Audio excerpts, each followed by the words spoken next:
Thanks everybody for joining our newest addition to our webinar series. This one is Smart Inheritance and How to Keep Wealth in the Family. So we'll introduce the panel here in just a minute. We're really excited to be here talking with you all about this. It's a topic that comes up all the time in our conversations. So this is just another chapter in what we like to bring to the table to the community members to make sure that everyone's well educated on things that you should be talking about and making sure that you have in place for you and your family. So a little bit about us. We are an investment management organization. Really, we focus on planning. That's what this is all about. And that's why we have these types of conversations here, where we do asset allocation and investment management in-house, but we have that small firm feel, that boutique feel. And if you are in the Pittsburgh area, you'll very easily be able to find us now because we're getting our name on the building. So right off of the main highway there, you'll be able to see us. So stop in and say hello. So part of what we like to also do is have that exceptional client service. So we don't view ourselves as just money managers. We take a holistic approach to make sure that we really are covering everything, because there's more than just investing when it comes to your financial well-being there. We talked about our webinars, how this is, we view it as a series. So earlier in the year, we did one on what happens to your money when you die, and you can view that online. We record all of our webinars, so go back and watch that one. We do webinars on tax planning. We do webinars on charitable giving, on education planning, so many different things. So we're not just financial advisors. We like to say anytime that there's something important or something financial in your life, then come talk to us first, and we can get you in the right area there. So myself, I am an advisor here, certified financial planner. So I love working with all different types of people. And when I'm at work, really working hard every day to make sure our clients are well taken care of.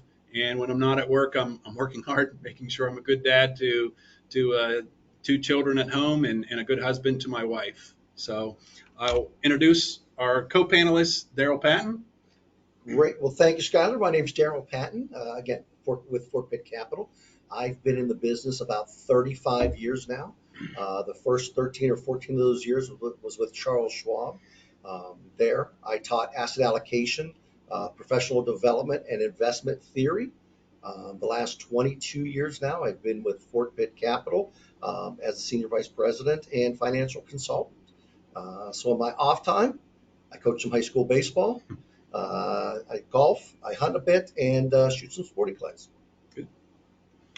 Then also we're joined with Ken here. So Ken, tell us a little bit about yourself. Thank you, Skylar. Yes, my name is Ken Ventresca. I'm a partner with the law firm of Dillon, McCandless, King, Coulter, and Graham. We're in Cranberry and Butler, and we've just recently opened an office in Naples, Florida. I'm licensed in both the state of Pennsylvania and the state of Florida, so I often get a lot of questions from people that have contacts or assets or residences in both places.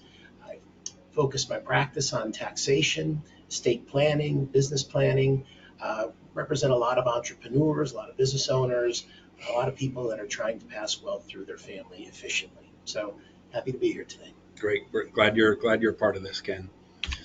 So how to interact. So this has been updated within the last 24, 48 hours as GoToWebinar made an update. So we haven't updated our slides yet, but it will look somewhat similar. So if you want to ask a question, look for a little chat box with a question mark in it. If you are on a desktop, it's actually in the top right corner. That's where you can enter in a question for today. We have over 40 questions that were submitted prior to right now, but we are always open to getting more questions answered. We will try to get to as many as we can today, but we only have an hour. We could be here for 3 or 4 days talking about all this stuff. So we're not that exciting. So we'll make sure we keep it to an hour there. But please ask your questions, and if we don't get to you directly, then one of us or one of our team members will certainly do that. We also have a little handout there just describing what we do. So it doesn't look like this anymore. It is a little document with a paper clip there, almost like an attachment. So look for that. That's where you would find the handouts for today. So with that, we'll go ahead and stop sharing the screen, because today's really almost like a campfire chat. We don't really have slides to go through. You don't have to take notes if you don't want to. This is really just informational and really conversational. And it gets back to what we do here for all of our clients. So Daryl and I work with people of all different backgrounds, and if they're a new potential client, it's always very information gathering in the beginning. We have a first appointment where we just try to get as much information as we can as possible, and then we come back in a follow-up meeting with those recommendations and those findings. And sometimes those recommendations involve investment thoughts, but then also it's on tax planning or estate planning or life insurance or some other things that are very important as well. And for our existing clients, we have annual or semi-annual or quarterly meetings where we get together with you, and it's important to have these types of conversations because the laws change, and that's why we have somebody like Ken here to make sure that we're staying up on those things. And it also matters where you live and what stage of life. So we also view it as us kind of creating an all-star team around you. So we want to get the best of the business in each of their respective fields. So if we need to bring in an accountant, great. If we need an attorney like Ken or someone like that, great. Business valuation or investment bankers for small businesses, anything that you need, we have those experts, and we know that they're going to do a good job and take care of you. So that's part of our job as advisors here at Fort Pitt, to make sure that our clients are well educated and we get the right people in the seat to make sure that we're well taken care of. So one of the biggest reasons why people have these questions or why we bring it up is taxation. So Ken, let's start with you. Can you talk about what the federal estate exemption is right now? And we all know there's a sunset provision, but there may be some things before that as well. So talk about that a little bit, if you would, please. Absolutely, Skylar. There's a federal death tax in place. In Pennsylvania, actually, we're blessed with two death taxes. We're blessed with a state level death tax called the Pennsylvania inheritance tax. And then if the estate is large enough, there's also a federal estate tax. So potentially two layers of tax. Pennsylvania inheritance tax, we'll just touch on briefly. It's pretty much everything is taxable except life insurance on the decedent's life. There's different tax rates depending upon who the beneficiary is. For example, spouses can leave property to each other without paying any tax because the spousal rate is 0%. So anything multiplied by 0 is 0. Children are 4.5% beneficiaries. Okay. Children, grandchildren, great-grandchildren, anybody in the lineal line of descent, as well as ancestors, parents, grandparents, great-grandparents, are all 4.5% beneficiaries. Brothers and sisters, there's a sibling rate of 12%. And then there's a 15% rate that applies to everybody else. Charities are also exempt. Charities are 0%.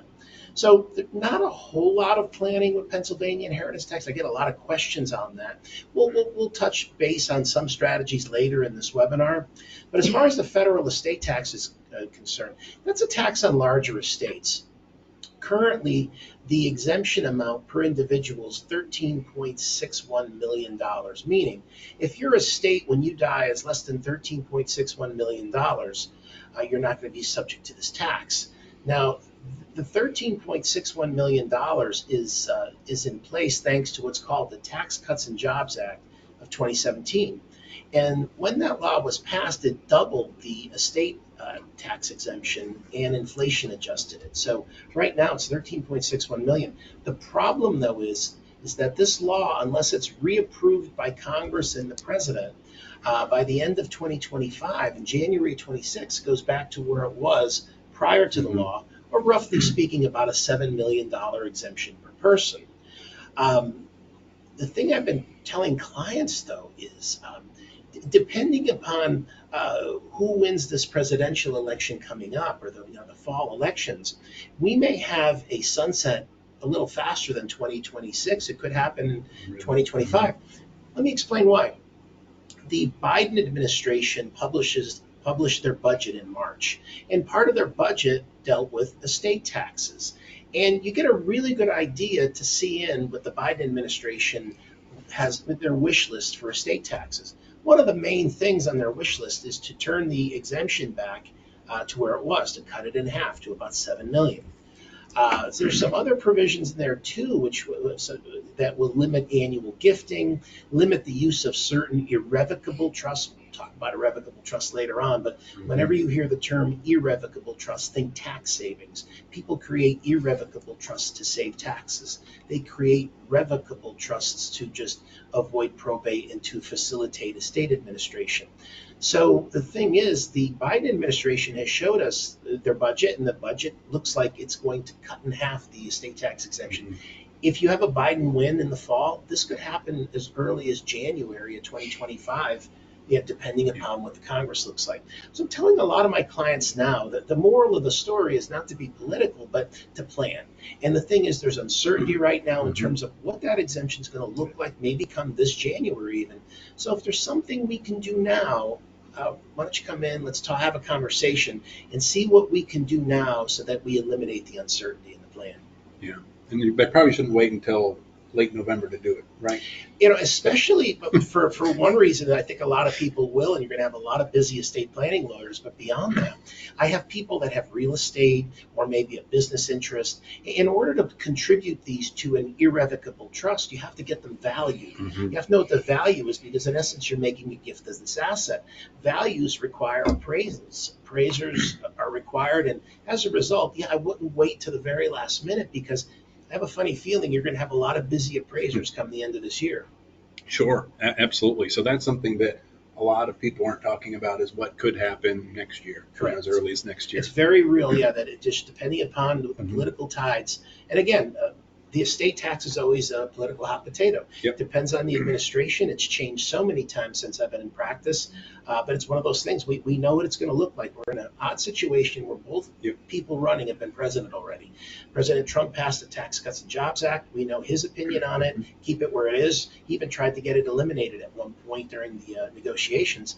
Versus the Biden administration has made it pretty clear they're going to cut it in half, as well as shut down some additional estate planning strategies we currently are able to use. Sure. And just briefly, can you touch on how the estate exemption and the gift exemption kind of are together there? Absolutely. It's called the combined, it's a unified credit, meaning it combines both lifetime and death. So, for example, if you gave away $1 million, that $1 million would come off of your $13.6 million credit. And when you died, then you would have $1 million less. You'd have $12.61 million in order to shield your assets at death. So it's a running total. Whatever you don't use during your life is available for your assets at death. So why people like to make gifts, why it makes sense to make gifts, especially if you can make a large gift, is you're getting out all the appreciation of that asset out of your estate. So for a gift tax cost of whatever the money is, if you make $1 million gift, it costs $1 million of unified credit, but that $1 million may grow to $3 or $4 or $5 million by the time you die. You've gotten all that appreciation out of your estate. Yeah, no, that's great. Daryl, here's a question for you. So, Sure. a lot of our clients, they've accumulated a huge amount of wealth in their retirement accounts, and a lot of that is pre-tax. So, what are some ways that we can protect some of those pre-tax retirement accounts from really having a significant tax? Yeah, it's a great question. Thank you. I think the first thing we need to do is delineate between Roth accounts and traditional IRAs, as they're treated different in the tax scenario as we're distributing. So we'll kind of break them down into each individual units. First, though, we need to talk about the tax code change in 2019, where all IRAs now are subjected to a 10-year distribution rule, which means that if you now inherit an IRA account, all assets must be distributed from those IRAs over a 10-year period. Okay, so first, Roths. Pretty simple. Roth distributions are tax exempt, so we don't need to worry much about the tax implications if you inherit a Roth. Traditional IRAs, however, are a bit different. So there are some strategies, some things to consider. Number one, if you are the holder or the owner of the IRA before your death, as you plan. Now, you're going to get a theme during this webinar, obviously, that planning is extremely important in all aspects. So there are ways to plan for your heirs, for the kids, for instance, if they're the ones to inherit the IRAs, or a spouse. But if you convert during your lifetime, there can be some opportunities to convert the money from traditional to Roth at better tax rates, and do so first. That way, when your kids inherit the IRAs, we don't have to worry about taxation later on. That's one. We will assume then in the second example that you are the recipient of that traditional IRA. So someone passes, you receive the IRA. One way to minimize taxation is to try to distribute the money evenly, or roughly evenly, over a 10-year period, right? Because you're probably going to have income during those times also, but even distribution. Again, plan with your advisor to kind of look at your projected tax rates, projected income, and plan ways to keep those distributions and keep those monies in at the lowest rate possible. There could be years when you have lower income, whether it's a job change, whether it's a transition from working to non-working, where taking more of that money could make more sense to keep it in a lower bracket. So those are ways as well. One thing we want to make sure everyone is aware of, one of the pitfalls or tripping stones in the process, is making sure you do not use your life expectancy to take minimum distributions for that inherited account. Because if you're younger and the person that is distributed is older, your life expectancy, maybe in $1 million account, you're only required to take out $25,000 or $28,000 a year, and you do that for 9 years. Well, guess what? With market growth, in that 10th year, you're probably going to have close to $1 million. You're going to have to take a distribution. That $1 million is going to come out in the highest marginal rate. So don't delay. Get a plan in place and execute. But there are ways to try to minimize those distributions, those taxes. No, I think that's perfect. And kind of getting back to folks when they're still here. I mean, along those lines, how do we counsel our clients on which accounts should they distribute first, or in what order, and what's the best account to give to your kids or family members? Right. Absolutely. Great question. So the general rule of thumb is, as there are 2 stages in your life. There's wealth accumulation stage. It's when we're all saving as hard as we can and accumulating wealth. And then there's consumption phase. Once you retire and you start to use income from the portfolio. In consumption phase, generally speaking, the rule of thumb is using taxable monies first, or after-tax monies first. Retirement accounts like IRAs, pre-tax second, and Roth accounts third. So again, taxable money, individual personal money first, IRAs, traditional IRAs second, Roth accounts third. The reason being is we want that Roth account. We've already paid the tax. We bit the bullet. We paid the tax up front. We want that money to grow. The power of the Roth is to allow that money to grow as long as it can in a tax-deferred pocket before we take it out. So gifting, gifting from the personal assets, really, a strategy that involves all 3 is very prudent, but it is personalized. I know. I think that's exactly right. And when you mentioned people after they inherit it, we often counsel that spread it out over the 10 years for the pre-tax, but the Roth, we say leave it in there for all 10 years. You might double the account, and now you have twice as much that's tax-free.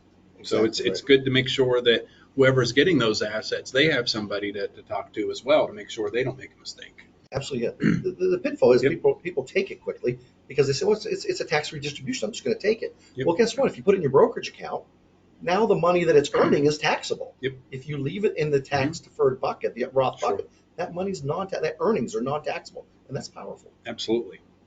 So, this is a question for you, Daryl, and Ken, you'll probably have some opinion on it as well.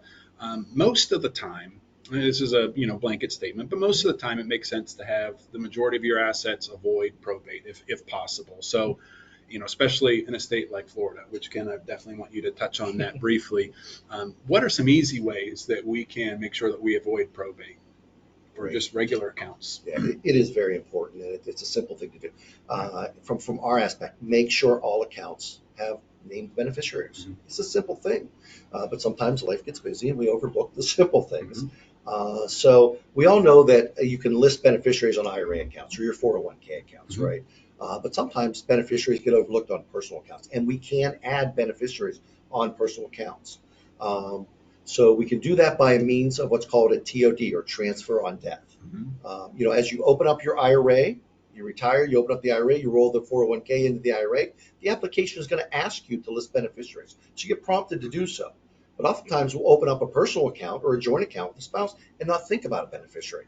We can always add those beneficiaries later on. Good. A good rule of thumb or a good practice is just to make sure that a beneficiary review is part of every review meeting you're having with your financial advisor. Absolutely. I mean, the last thing we would want is for it to go to somebody that it shouldn't, whether it's an ex-spouse or something else. Right. So, Ken, can you talk on, we have a lot of folks that like to retire in Florida. Why it's especially important to try to avoid probate there? Florida has a very protective probate law compared to Pennsylvania. I'll liken it to like a highway. For example, if you got on a highway or a major freeway, let's just say you got on in Maine, that's the beginning of the process. And you can get off every so often at an exit. Well, Pennsylvania has a few requirements for probate. You have to file the will. You have to swear in an executor or an administrator. There's a required notice to the next of kin and the beneficiaries in the will, if there is a will, that, hey, such and such died, you may have an interest in the estate. File an inventory, file an inheritance tax return. Everybody has to file an inheritance tax return, whether you go through probate or not. And then once the inheritance tax return is approved, you close it. You file some closing paperwork. Never did I mention, though, the need to go to court. Oftentimes, I just opened an estate yesterday in Allegheny County. Oftentimes, my executors will go downtown, raise their right hand. 20 minutes later, we are out of the building. And very seldom do I see them again until the end of the administration, because on that probate highway, we'll call it, we could get off the first exit. There's not much required in terms of formality in Pennsylvania. Florida, though, on the other side of the coin, you got to stay on the highway all the way out to California. You got to stay all the way out to the end. You need to go through all the steps, and a lot of the steps require court appearances. When I hear court appearances, I think two things. I think expensive, because you're paying your lawyer to go in court, and number two, I think delays, because constantly having to ask Mother May I to do everything to go to probate court is going to cause delays, lots of expenses. So I've never in my career just done a will for somebody in Florida. In Florida, it is almost essential if you have greater than $75,000 of assets, which puts you in simplified administration.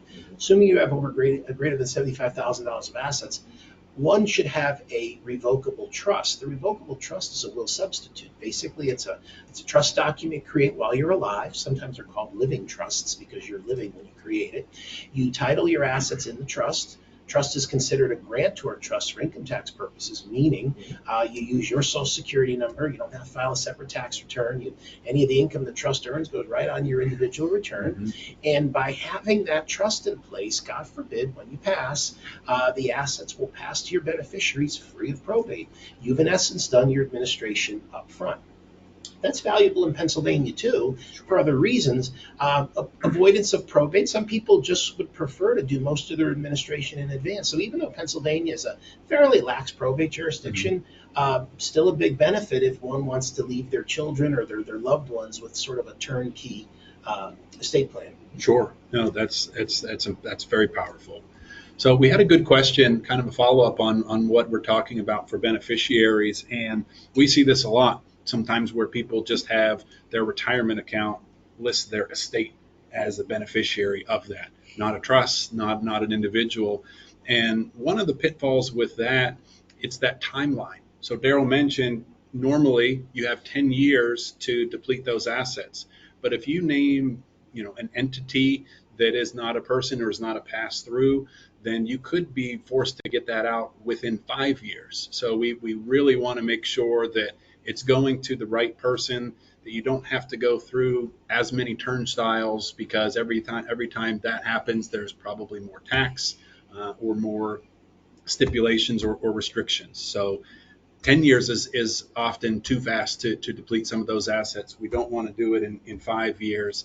And then we also don't want to pay higher tax rates, because trusts that are not tied to somebody's social security number or estates, And if you make more than, I think it's around $11,000, it's taxed at 40%. So we want to avoid that. So the last thing you would want to do is just have your estate listed as beneficiary. It's okay to have a trust listed. It's okay to have people listed, but don't have your more of that.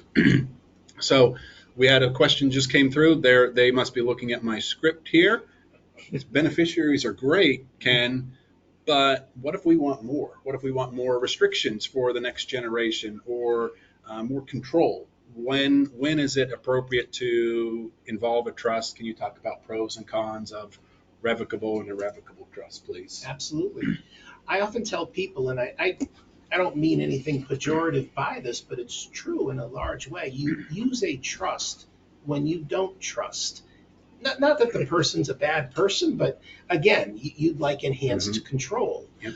You'd like the ability as the person that's setting this up to say, okay, I love my children, loved ones, whoever it is, and I'm sure they've got good heads on their shoulders and will do good with this when I'm leaving them. However, by just naming a beneficiary designation, like Daryl was saying, yes, it avoids probate, but it also gives outright ownership to those beneficiaries of the assets. So, and again, I'll speak for my two children. I think the nearest Ferrari dealer would be thanking me because I have a funny feeling that's right where they would go. So, not to make some bad kids, but a lot of times what I've seen doing this for 31 years, I've seen a lot of times when people really of any age get a lot of money or property dumped on them, because they're a beneficiary of an estate, or they were listed as a beneficiary in an IRA. A lot of times I don't see that money being retained in terms of like in savings mode or accumulation mode, as Daryl says. I see a lot of consumption mode with that money. So how you avoid that is you set up a trust. You basically, in your will or your revocable trust document, at your passing, there's a trust setup. That trust will be an irrevocable trust, meaning it can't be revoked. And remember what I said earlier, irrevocable trusts are used basically for tax savings. They're also used for, like any trust, to control. So the trust would be irrevocable, and there would be property in the trust, and there would be a very long, detailed trust document. Short, it could be short as well. That just simply says, here's what happens with the money. For example, when I die, I'm going to give my estate to my two children. I'm going to give it to them 50-50, and each child's going to have a separate trust, and each child's going to get all the income from that trust. Why? Well, because what Skylar was saying before, in an irrevocable trust, the top tax bracket rolls in at about $11,000 of income. So the way the IRS has things, it's not really beneficial to accumulate income in a trust. So we typically pay the income out. There's a tax reason for that, like I just said, plus also sort of like training wheels. It's sort of like you give the beneficiary some benefit of the funds in the trust, so they learn in essence how to work with their advisors and spend the wealth, or in terms of just saving the wealth. There's also provisions in the trust that allow the trustee to distribute the principal of the trust. The principal is the money or the property that's in the trust that form the base of it, for things such as health, education, maintenance, and support, and any good reason. Buying a house, maybe expenses for a wedding, starting a business, things like that. But again, you have that trustee as that second set of eyes, and that gives you the additional control. And a lot of trusts have termination points. They'll say, well, upon the beneficiary turning a certain age, say 35 years old, 45, 55, whatever it is, the trust would then be terminated, and the beneficiary would then get all of the property in their ownership. The idea being is there's that period of time that the beneficiary, we're trying to protect the beneficiary from themselves. We're trying to educate the beneficiary through, how properly managed money will grow over time, and the need to not necessarily enter the consumption phase, rather than try to stay in the accumulation phase with this money. Absolutely. No, that's great. And it's also, you kind of touched on it a little bit. It's also a way that you may be able to get some assets out of your estate ahead of time as well, if you do it properly, right? Absolutely. There's two flavors. You could do the testamentary trust, which is testamentary meaning at death. So whether you have a will or a revocable trust, that trust could take effect at your death. Or, like Skylar's saying, you could create an inter vivos or living trust. Now, the living trust would be an irrevocable trust because, again, we want to save taxes. Irrevocable trusts help us save taxes. Revocable trusts help us avoid probate. They're a will substitute. They don't help us save taxes. So the irrevocable trust we could set up now. We could put property in it. By putting the property in it, we're gonna subtract from that $13.6 this $1 million exemption, which is okay, especially if it goes away, especially if half of it goes away. You've taken advantage of something that is here for a limited time that may never happen again. And as a result, whatever you put in that trust is outside your estate. Whatever it grows to is outside your estate. So it's really a very effective strategy at efficiently being able to shift wealth to the next generation. That's really powerful. And you mentioned some things that really grow. I mean, even like a business interest for a family-owned business, right? That maybe Absolutely that they want to pass to their son or daughter. I just the other day created a trust for a client. The client has a interest in a hotel chain, and apparently it's a very profitable hotel chain, and he's a significant owner. So we created an irrevocable trust. We're going to put that ownership interest in the trust, and now that's going to be for the benefit of the spouse and kids. That's going to be out of his estate. Yep. Yeah, that's and it's great. Anticipated to grow. So all that growth goes outside the estate. Fantastic. Good. So we're talking a lot about beneficiaries and trusts and avoiding that. So we get this question how many times, Daryl, where people ask, should I add my son or daughter or niece or nephew to the deed? Should I just add them as a joint owner? It's easier than doing beneficiary. Why is that a bad idea? That's a bad idea for two reasons. First of all, whoever you add, other than a spousal tenancy is a very protected tenancy in both Pennsylvania and Florida, the jurisdictions I'm licensed in, as well as most other jurisdictions as well. Taking a spouse out of it, if it's a non-spousal joint owner, there's two reasons why I don't like to do it. Number one, you've subjected that asset to the potential creditors of the joint owner. For example, let's just say you have a bank account, you have money in your bank account, and you say, well, I'm going to put my brother or my sister or whomever it is as a joint owner of the account. I died, they get it, I avoided probate. I'm not worried about control. I'm not worried about them spending the money. Let's just say they're really good financially, so I don't need a trust. Well, what's wrong with that picture is why I would put a payable on death designation or some other form of beneficiary designation rather than joint ownership is, God forbid, that other person runs somebody down and it goes above or around their insurance, or they get really, really sick and they need they have medical creditors and they need all this money to pay bills. Their creditors can get at that money, number one. But number two, if that person that you put, even if you're an older person and they're a younger person, and the younger person dies, that younger person is considered to own half of the money in the account. So therefore, as the survivor, you're going to pay an PA inheritance tax on 50% of that account value to get your own money back. Yeah, that's why I don't like putting people on as a joint owner. I beneficiary designation, either direct beneficiary, transfer on death, payable on death. Those are far better because they don't convey ownership. Right. And if you wanted a person to act for you, to write checks, put them on as a power of attorney. Most banks and financial institutions have their own power of attorney form. You just get somebody to get the person to sign it, usually notarized, nominating an attorney in fact to serve. And that attorney in fact has no ownership interest in the account anymore, but you have the convenience of them being able to access the account, withdraw, and write checks, things of that sort. Much better way to do it. No, that's fantastic. And in our world, I mean, step up in basis is often missed when you add somebody as a joint owner, right? Yeah. A lot of times people are saying, well, gee, I'm going to take my house, I'm going to put my house in joint name with a child because I want to avoid the inheritance tax. Well, you've traded a 4.5% inheritance tax for a full step up in value on the house, especially too if you don't qualify for the in terms of the host exclusion of gain rules on the sale of a house. There's a requirement you live in it a certain period of time. So I tell a lot of the times I'll tell clients, it's a bad trade because you're avoiding 4.5%, but God forbid at death now you're paying 15 to 20%. Yeah, exactly. That's huge. So easy enough. Set them up as beneficiary. Put it in a revocable trust that can turn into an irrevocable trust or anything like that. Just don't add them on as joint owner. Not a big fan talk to us first.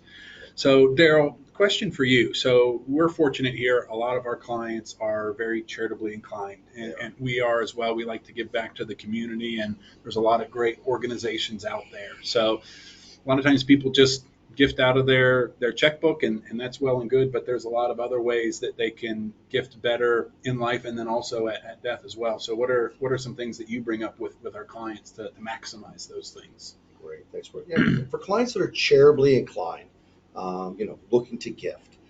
There are a few strategies. Three main ways, three main items that we talk about. One is a donor advised account available through our major custodians. Yep. And a donor advised account, for those that aren't familiar, is simply an account. It's a separate brokerage account that will allow for an individual to make gifts. The gifts, to Ken's point before, are irrevocable, right? Once the gift is made, it's irrevocable, but the gift is then set up to go to a charity. The importance of this is that we now have a technique and a tool to separate the gift from taxation. It allows individuals to control the timing of taxes and separate that from the actual gift, which is very powerful as your tax, in preparing taxes. So what we can do for a client, they can gift, they make a donation to their charitable gifting account, and as soon as they gift in that tax year, they get the tax benefit, right? But they can delay making the gift. They can give the gift at a later time period. Other options or strategies around this, it allows clients to do one of two things. We have some clients that, as they make gifts, then the next year they'll start to distribute those gifts out and kind of keep a low balance in the account. Other clients love this idea of building a pool of assets. Right. So they gift, they get the deductions, Now there are minimum gifts, but they're very minimal gifts that need to be made every so often to keep the status intact. But they can build up a pool of maybe $200,000 and then be able to make substantial gifts or gifts in perpetuity, whether they're giving a 5% gift a year that enables then several $1,000s to be gifted to a charity. But that gift can go on in perpetuity because of growth of the assets. Yeah. So donor advised accounts are wonderful tools, very powerful tools, and a lot of folks aren't familiar. So ask your advisor, talk to the person that you deal with regarding options around donor advised. And that's, go ahead. I want to interrupt Daryl on this. Yeah, sure. The clients I've done these with, a lot of times they'll use them as a teaching mechanism for their children. They'll put money into this and they'll call a family meeting. And they'll have this family meeting once a year, maybe twice a year, some quarterly, it depends. And that's the thing. Everybody brings ideas and says, okay, where are we going to make our distributions this year? It gets people thinking about giving back. It teaches financial literacy. It teaches the idea to save and to give. Valuable lesson. It brings the family together too. Yeah, I mean, it brings two really good points you brought up. I mean, we already talked about what it's like for an individual to get a large amount of wealth if they get $1 million. Same thing with these organizations, to get $1 million. So like you said, Daryl, maybe there's $1 million in that donor advised fund, and you give out $10,000, $15,000, $20,000 per year. And it could be a few different organizations, and it lasts a really long time rather than it all gets spent all at once. And you're always telling people to, look at some of our portfolios that we've been managing, some people almost 30 years. So there's a lot of gains in your non-retirement account. And if you were to sell it, 15, 20+%, right? But Right. those are the things that we want to put in those donor advised accounts, right? Absolutely. There are some wonderful strategies. That's a great point that both of you bring up. So one time what we do is we gift, instead of gifting cash to that donor advised account, we will donate highly appreciated securities, right? So as an example, you're making a $10,000 gift. We may have a position that you've paid $2,000 for, and it's now worth $10,000. If you sell it in your pocket, you have an $8,000 gain. That $8,000 is generally taxed at 20% gain. And now you have a tax bill before you put the $10,000 into the account. If you donate the highly appreciated security, all $10,000 goes in. The charity, because of their tax status, gets to take advantage, and they don't have any taxes. Plus, we can then take the $10,000 cash and buy the security back for you and reset your basis.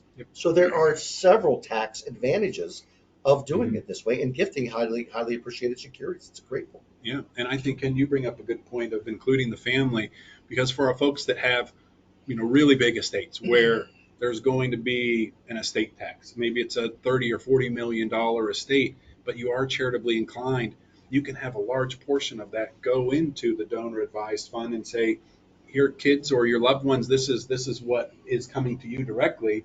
But then this is what I want you to keep on, almost as like a family foundation, so to It's, speak. it's legacy too. People Mhm. like the idea of legacy, that you're remembered after you're gone. Right. And I think, to be remembered for great things like that, each year that there's, and charities change. I mean, some charities have different cycles. Some have needs at particular times. But boy, that's a very adaptive fund, because you're not limited to any particular charity that can, it's something that can be changed each year, looked at fresh Absolutely. each year, depending upon circumstances.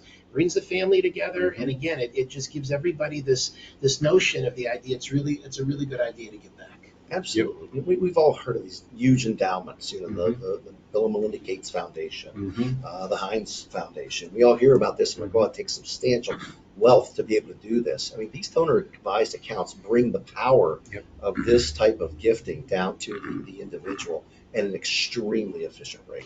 Exactly, because some clients, the other way to do this is to create your own charitable organization. You create what's called a supporting organization, which basically is your own charitable organization that you create.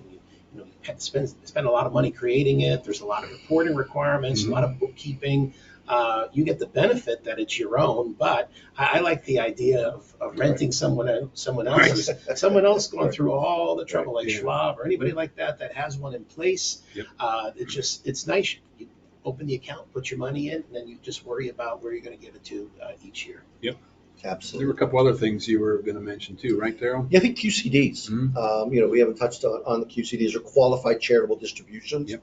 Another great way to gift directly from an IRA account to a charity. The advantages of, first of all, to qualify, you have to be of retirement age, or RMD age, Yep.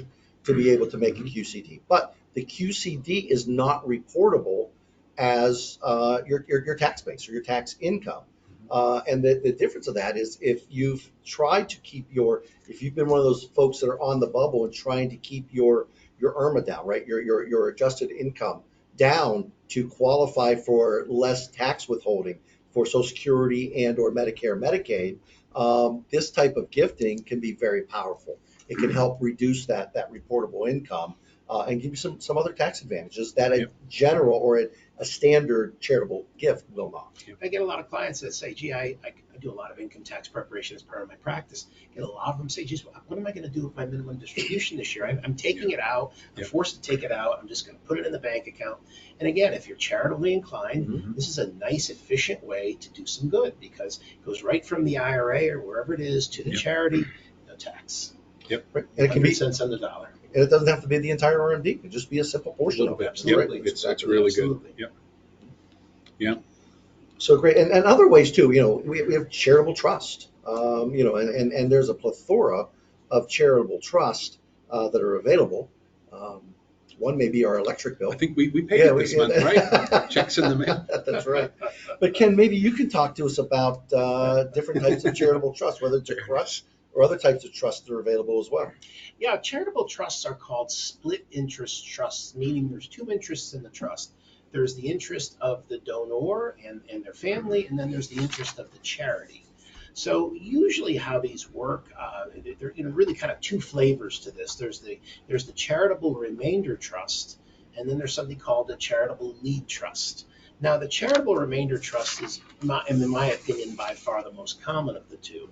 And how that works is, again, you create a trust document. It's an irrevocable trust, because remember, we're trying to save taxes. Mhm. Irrevocable trusts save taxes. And we're going to create that trust document. What it's going to say is, it's going to say, okay, I'm going to put highly appreciated securities in a trust. That's usually one of the best assets to use. And this trust gets to cash those securities in and convert them to cash or invest in other things without any capital gains. So that's a wonderful benefit right there, because you take a highly appreciated asset you would have had to pay a lot of tax on to convert. The trust can cash it in day one for no tax.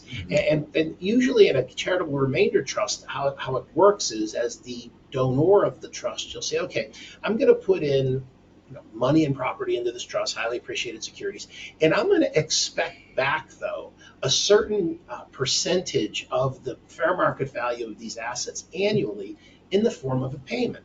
For example, I did one for a client about 10 years ago, and she put in $300,000 of highly appreciated securities. we got an income tax deduction at the time of $159,000. So she was able to use that income tax deduction, I think, within a year or two, and was able to sum all of that up. Yeah. So she got a $159,000 deduction at about 40%. Give or take, she saved about $60,000 right there in income taxes. Mhm. And she took a 6% draw out each year of the trust. So she gets 6% times $300,000. It's about $18,000 a year. Mhm. Now, this has been going on for the last 12 years. So she's taken out, roughly speaking, over $200,000 in assets. And adding to that the $60,000 she got up front as a tax deduction, she's at about 270, 280 right now of benefit from this trust. And it just keeps going. So probably next year after, she will have taken more out of the trust than she put into it. Now, that's able to be done because the IRS code is set up this way. What the IRS wants to do and to encourage is for private individuals to benefit charity, so that in essence the IRS lets you shift your tax money, otherwise known as social capital. You get to shift your social capital away from taxes into a charity. That's why these things are set up the way they are. That's why mathematically they work out. Now, am I saying in every case somebody that creates a charitable remainder trust is going to make money on it? No. The first and most important thing about a charitable remainder trust is you have charitable intent. If one does not have charitable intent, none of these strategies really will make complete sense. Now, the other strategy is called a charitable lead trust. It's sort of just it's reversed. What some people do is they'll take a sum of money, they'll put it in a trust, and rather than get a payout on Actually, before we get to the lead trust, the charitable remainder trust is, I didn't finish this, once the beneficiary dies. So, for example, in my situation, when the woman I set this up for, she's getting the 6% payment each year. When she dies, whatever's left in the trust will go to the charity. So that's why it's called a split interest trust. Charity gets what remains, charitable remainder trust. And in our case, there's more in the trust now than when we started with. So the client was able to almost get paid back fully, and yet there's still more in the trust than when we started with. It's going to go to the charity. Charitable lead trust is the reverse. Charitable lead trust is the charity gets paid for a period of years right at the outset. Create the trust, property goes in. Charity gets a payment for so many years at so many percent of the trust. And when that duration ends, whatever's left in the trust then goes to the donor's family. So again, just two different versions of it, but very effective in terms of a lot of clients with charitable intent like the idea of taking a chunk of that tax money, that social capital, and shifting it directly toward charity. No, that's fantastic. So we've got just over 10 minutes left, so time for a couple other questions. Ken, what are some important steps to take when at least one of the benefactors of an estate has special needs? Yeah, I get that question a lot, in the sense that somebody's intended beneficiary has special needs. Well, one of the main things you need to understand, though, at that point is what sort of public or private assistance benefits that beneficiary might be getting. I mean, the biggie in Pennsylvania is medical assistance. Medical assistance is can be a big number each year, and as a result, leaving money directly to that beneficiary can affect their qualification, since it's a asset and resource based entitlement. So it's going to depend upon how many assets are in a person's name. So a lot of times what I recommend to people is they think of creating what's called a supplemental care trust. Supplemental care trust is what it sounds like. It supplements, but does not supplant or replace what these benefits provide. Pennsylvania Supreme Court ruled on these back in the mid to late 90s in a series of cases, so it's good law to this day. But the key with that type of a trust is you have to set it up not as a support trust. Most trusts I set up say health, education, maintenance, and support. When you say that, that's a support trust. A support trust is supposed to support. So it's going to get in the way of those type of benefits. But if you create a supplemental care trust for that beneficiary, there's language in there that says specifically to supplement but not supplant or replace these benefits. And by doing so, whatever's not covered by these benefits can be covered by the trust. Good. Now, if the beneficiary has assets of their own, the beneficiary could create what's called a special needs trust. Special needs trust is basically a self-settled trust. Beneficiary would create their own trust, put the property into it, and again, money can be used out of that trust for items which are in essence not covered by the particular benefits that this beneficiary is receiving. And upon the beneficiary's death, the assets that remain in the special needs trust would go to pay off whatever the beneficiary received in terms of benefits. Mm-hmm. That's different than the supplemental care trust. When you settle a trust for a beneficiary, the supplemental care trust, whatever's left, would just simply go to the next beneficiary that you have listed. Understood. Okay, that's helpful to know because we get that question all the time as well. Mm-hmm. What about when the roles are reversed and it's somebody that's wanting to take care of an aging parent or an aging loved one? What are some ways that we can coach those individuals to make sure it's done properly? This is back to two things we talked about already. Revocable trusts. I get a little card in my mailbox at least twice a week inviting me to this fancy dinner, and we're going to talk about revocable trust. But you look in the back, it says if you're a financial professional or attorney, you're not invited. So I unfortunately, I don't get the fancy dinner, but they're sold as a product in a lot of cases in Pennsylvania. However, this is a perfect use for one. When you have an aging parent or an aging relative, and you're concerned about their well-being financially, to get them to create a revocable trust and to then have them list yourself or a trust company on as a trustee or a co-trustee. By doing that, you've put another set of eyes on their money, and therefore it's less likely they're going to get conned or they're going to make a bad decision with that money. That's one thing you can do. The other thing you can do is to get power of attorney over all of their assets. Mm-hmm. You draw a general power of attorney up and you submit that power of attorney to wherever they have assets, banks, brokerages, whatever it is, so that when they get to a point where they're not able to continue to act for themselves, the power of attorney is automatically in place. Yeah, no, that's really important. And we had a question that came in, and it kind of leads in with this, with revocable and irrevocable trust. What if you put money in an irrevocable trust and you as the donor or grantor change your mind or you need funds? Mm-hmm. I know sometimes there ways around it somewhat, but talk about that. Like it's mainly what you put in there is something that. Well, what you put in an irrevocable trust, again, why do we do irrevocable trust? We do them to save taxes. So we use money that we're not going to necessarily need to support ourselves. However, great question, because I've had this happen where people have a downturn for whatever reason. Or, for example, let's just say the federal estate tax goes away. Mm-hmm. All of a sudden, all these fancy irrevocable trusts are set up for a death tax that no longer exists.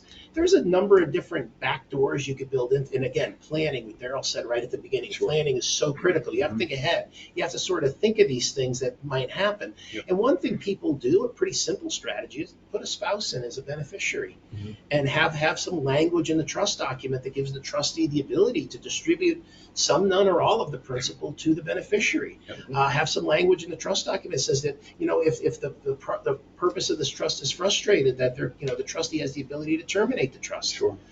You could put language in an irrevocable trust, which gives you flexibility and sort of makes it revocable, but not. In other words, you basically have, or even children, you have provisions in there where the money could get out of the trust somehow, either to a spouse or children, and then that could be, in essence, gifted back to you. It's not the most efficient way to do things, but you don't. What you don't want is the money trapped. I've got one trust I've read that somebody else drew that there's no way to do what I just said without a court order, because it's specifically said you cannot take the money out of the trust. It's got to stay in here. And I'm thinking to myself, how restrictive. Yeah. Whenever I do an irrevocable trust, I always have that little back door so that if God forbid something happens we didn't know about, we could write a check right out to the spouse. No, that's really useful. So it's important to, like you said, do planning, talk to the right people to make sure it's set up properly. So this is a quick clarifying question. The 10-year rule for IRAs, it's only for inherited IRAs, not your own IRA. So somebody asked,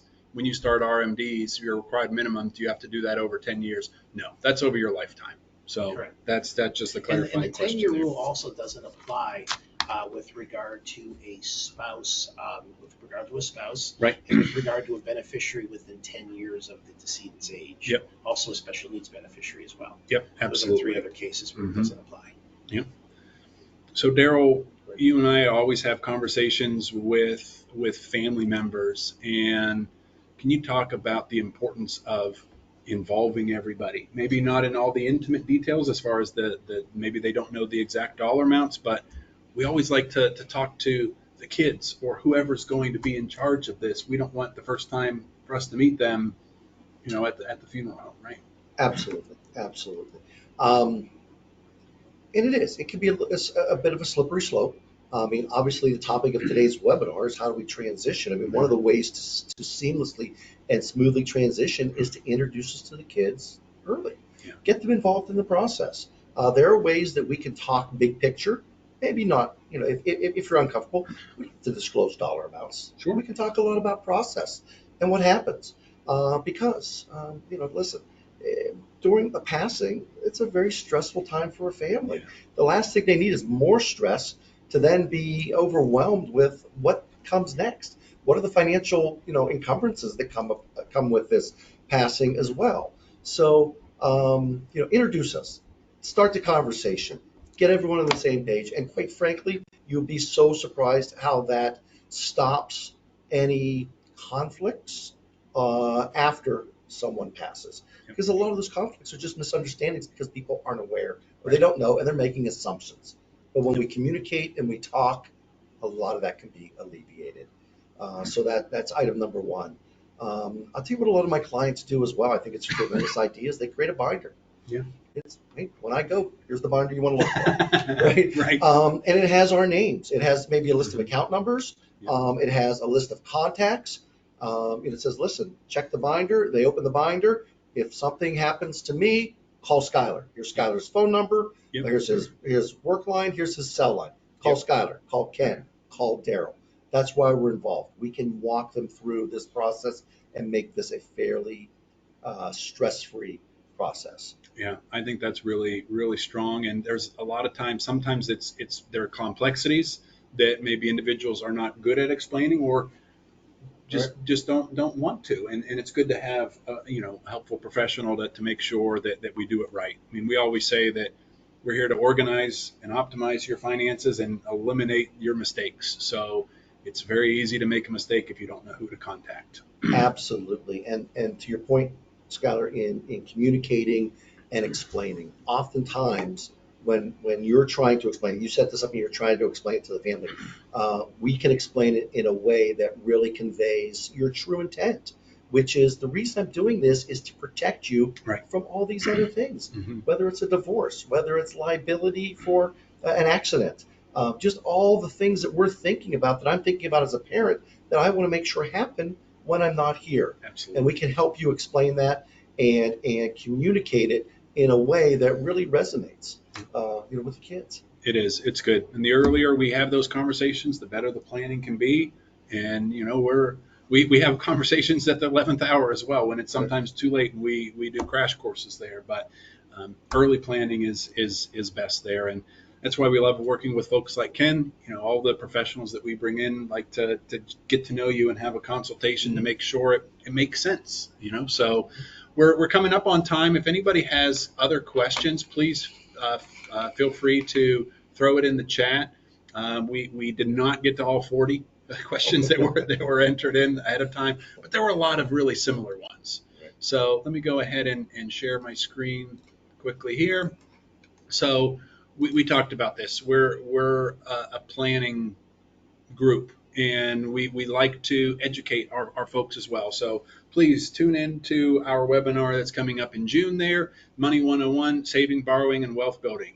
I mean, it's a great one that if you're watching this and you think, I don't know if my kids will be well equipped to handle the inheritance that we're talking about today, Right. have them tune into this one. So that'll be a really good topic there. So let's see, anything else? We just really appreciate your time. We want to say a special thank you to Miranda and Haley and Julia for setting this up, and our tech team as well.